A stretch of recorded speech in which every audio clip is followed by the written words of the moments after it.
Bom dia! Esse podcast é um instrumento didático da disciplina de História Medieval Oriental, Rotas da Seda, ministrada pela professora Aline Dias da Silveira, da Universidade Federal de Santa Catarina. Nosso tema é as Rotas da Seda, partindo da Escandinávia até a Índia, utilizando a bibliografia A Road to India, The Example of Eirik Saga Vidfurla, de Claire Musicas, na revista Breath Air, 2011.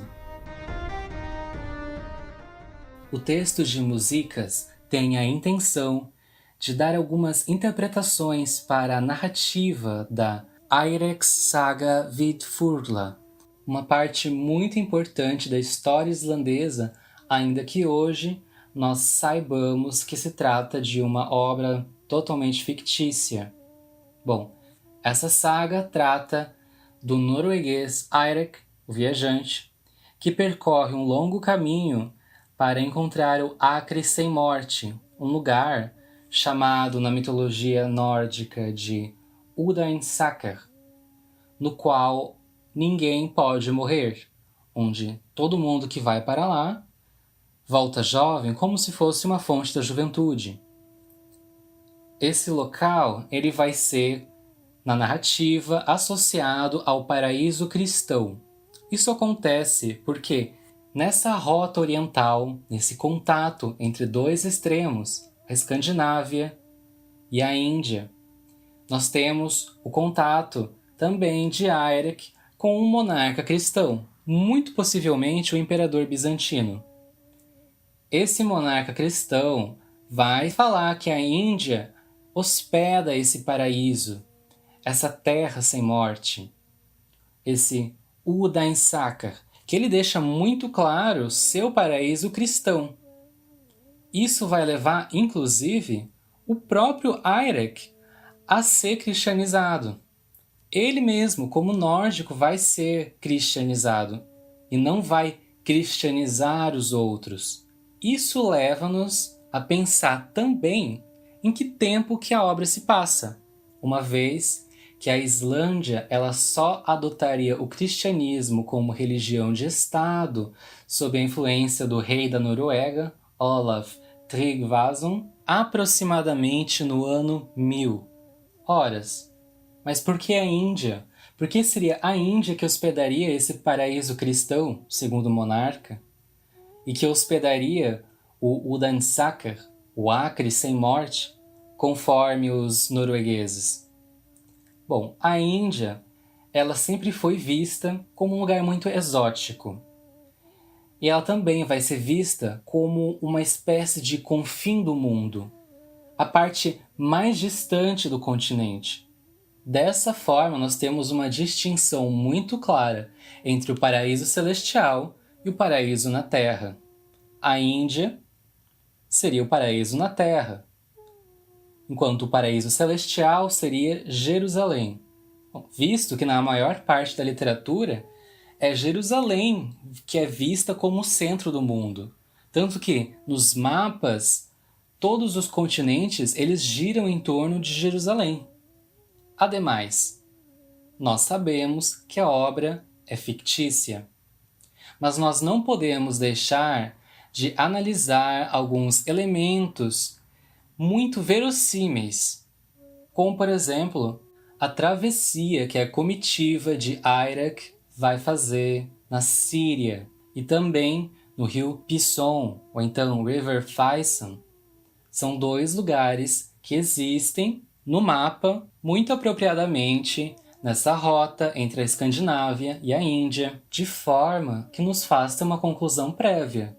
A jornada pode ser fictícia, mas a precisão das fontes indica que há, sim, um documento ou então um relato de viagem do qual os historiadores ainda não têm conhecimento, mas que serviu como um recurso para a construção da narrativa de Eirik Saga Vidfurla. Resta-nos também pensar em qual que seria a função política ou social da obra. Qual seria a ideia, o objetivo por trás dessa narrativa para além da ficção, da fantasia. Nós podemos interpretar essa obra como um exemplo para a cristandade. Afinal, ela mostra que dessa vez não eram os escandinavos fazendo esse processo de cristianização. Eles eram os cristianizados. Então ela seria uma espécie de modelo de raciocínio a ser instrumentalizado por esse clero escandinavo. A resposta para as perguntas do dia a dia estavam lá contidas numa espécie de manual, um compilado. A pergunta mais essencial em toda a obra é: onde é, afinal, o paraíso? Nós podemos interpretar essa obra também com a propaganda política para o Império Bizantino. Afinal, nós temos esse contato entre o Eirik e esse monarca cristão, e nós temos a apresentação da Índia de uma forma exótica, afastada, muito espiritualista, porém civilizada, conforme, é claro, os padrões gregos e cristãos. Ela é tida como um anexo da Grécia. Nas palavras que a autora usa no texto, a Índia ajuda a solidificar a autoridade divina da Grécia, e desse modo, do monarca. Então, por que trabalhar com essas narrativas que já sabemos se tratar de ficção? Alguns elementos verossímeis que nos ajudam a entender esse tempo, esse espaço, as crenças e a intenção de um determinado povo. Além disso, a gente consegue também entender como é que esses povos apropriavam-se de mitos para justificar aos outros povos o seu mundo e as suas crenças. Com esse estudo, a gente também consegue estabelecer alguns paralelos entre lugares sagrados e pensar o mundo material de forma espiritual também. Se Jerusalém é um centro religioso e um paraíso espiritual, como a gente mencionou, a Índia se trata de confins, é um paraíso na Terra, chamado Udainsakar, ou então Glesisvellir. E falando nessas palavras difíceis, é muito interessante também perceber os nomes que a própria autora usa no texto. Constantinopla, por exemplo, é chamada de Miklagata na tradição escandinava.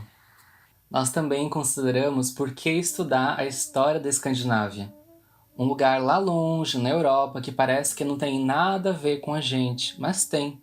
A história da Escandinávia faz parte da história global, da história da humanidade. E é muito importante entender o mundo antigo como um sistema conectado, tal como hoje.